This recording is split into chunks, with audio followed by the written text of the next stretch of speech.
This video is now in session, and Trump is going to be in deep trouble, and that's primarily of his own doing. So, if we look at the polls here for the 2024 election, first, it's very clear that Donald Trump does want to run for president in 2024, and that's because, he has a big ego, like many presidents do, but he is going to have a tough time because of his endorsements in the 2022 election. If you look at the polls right now, they are very high for Donald Trump. Donald Trump in many of these polls is scoring above 50%. But if you look at this poll here by Suffolk University, they're a pretty reputable pollster. You see here that that Donald Trump only wins by 9 percentage points against Ron DeSantis and a few other candidates.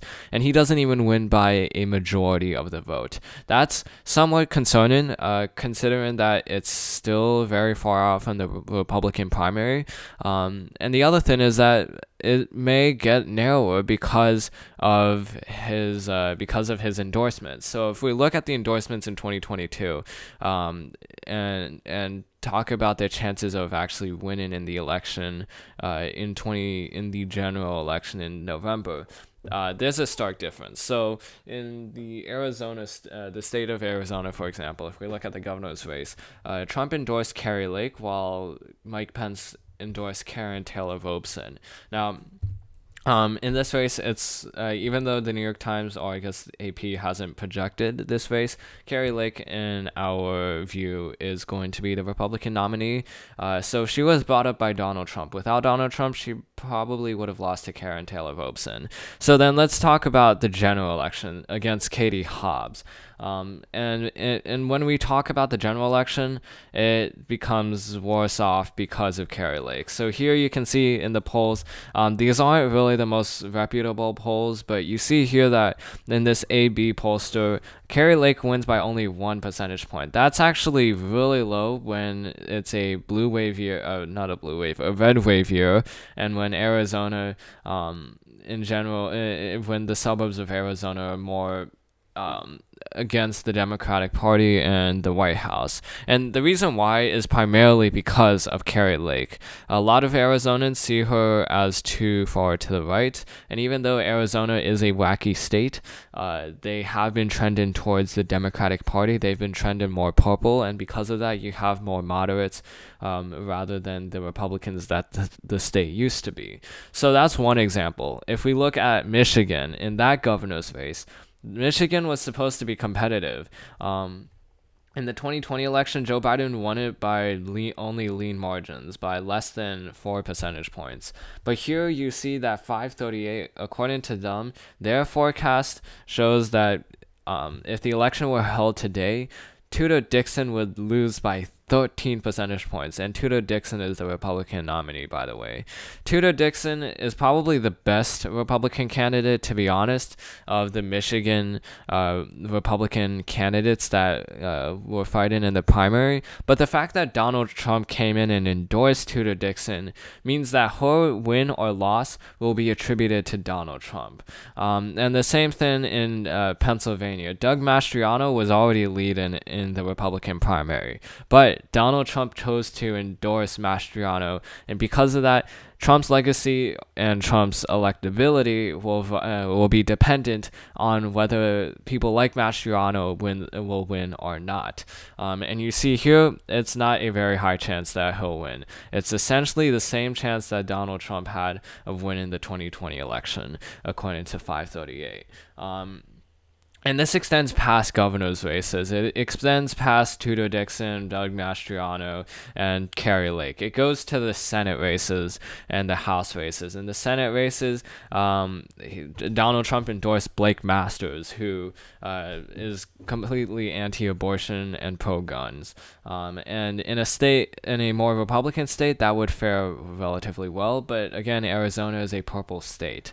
So the fact that Donald Trump endorsed these more right-wing candidates makes them less likely to actually win in the general election compared to other Republican candidates. You see here that that Mark Kelly has a 68% chance of winning this race. That is a very high chance, or a very high margin, when you consider that, again, this is a red wave year and the Republicans should have an advantage. In Georgia, Raphael Warnock still has a chance of winning against Herschel Walker, and we actually think that Raphael Warnock has a better chance than a 50% chance, primarily because Walker is such an unelectable candidate. He holds a lot of baggage. He hasn't had any political experience before, and if it wasn't for Donald Trump's endorsement, he wouldn't even really have run for this race. And then in Pennsylvania, Donald Trump endorsed Mehmet Oz, but he has his own baggage, most particularly of his more elitist background and the fact that he essentially looks like a carpetbagger since he lives in New Jersey and not in Pennsylvania. So because of that, because of all of these baggages that a lot of these candidates bring, and because they are associated with Donald Trump, like Mehmet Oz and Herschel Walker would not have won the Republican nomination if Donald Trump didn't endorse them. Because of those factors, it's actually Donald Trump is playing really high stakes.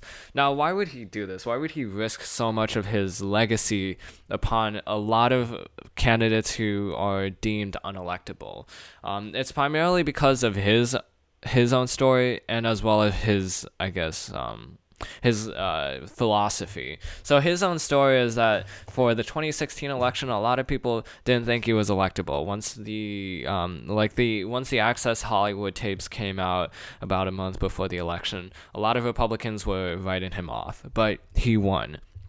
Even though outlets like 538 only gave him a 30% chance.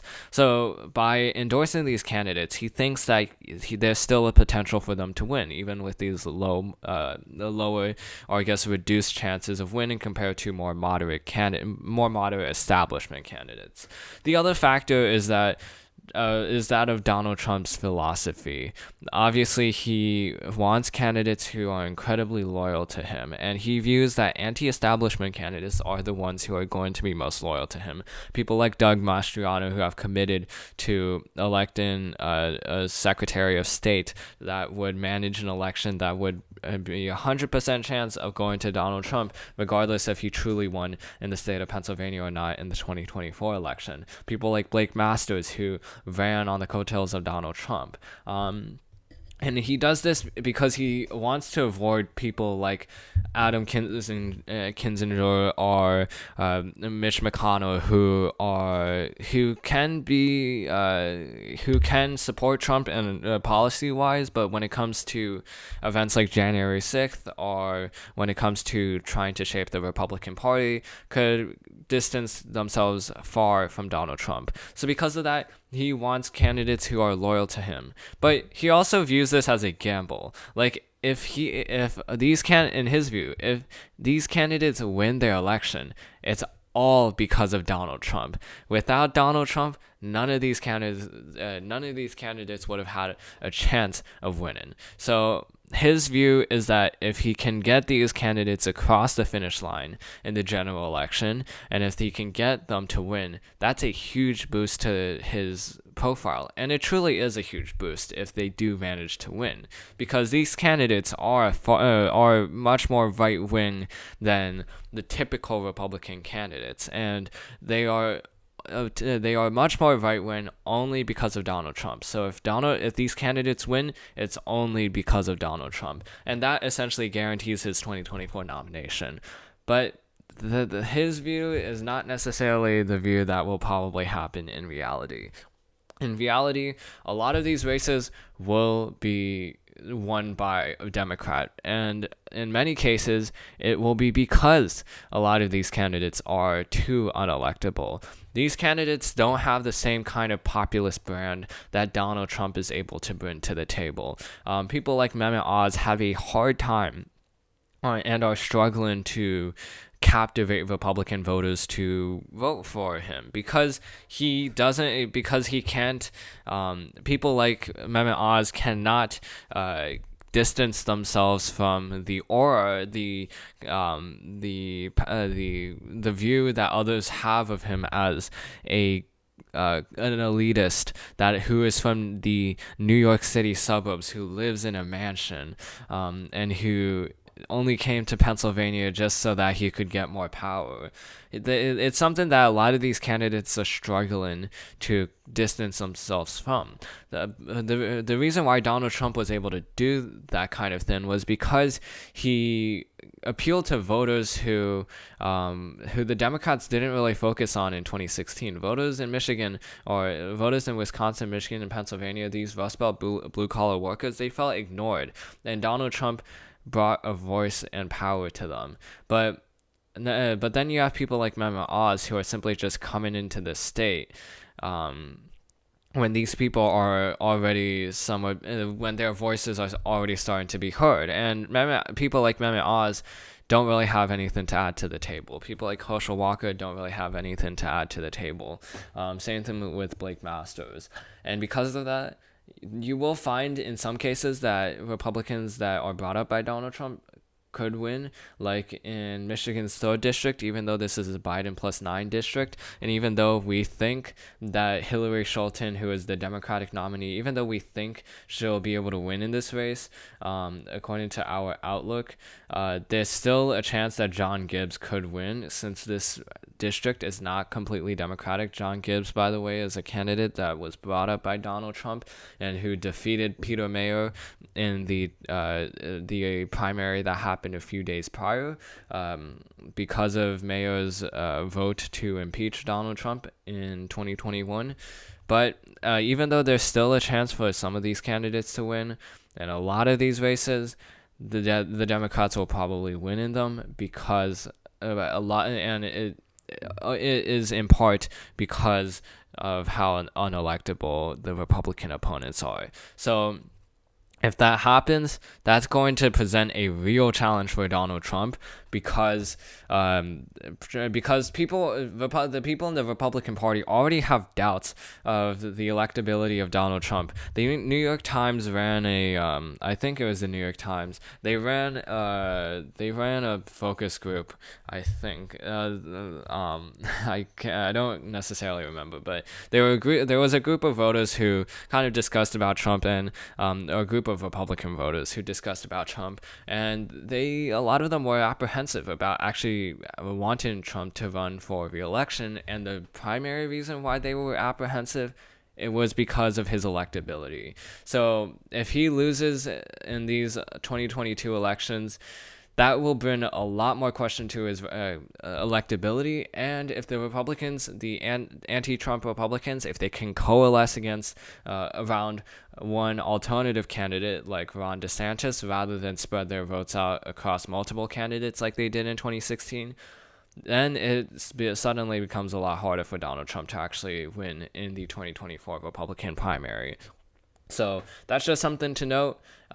We still have a couple of months left. A lot of these races could go for the Republican parties, but as of now, it seems unlikely that Trump will have the majority of his endorsees actually win in their races, and that will present a huge problem for him in 2024. So that's the end of this video. Hope you enjoyed it. This video is now adjourned, and I'll see you in the next one.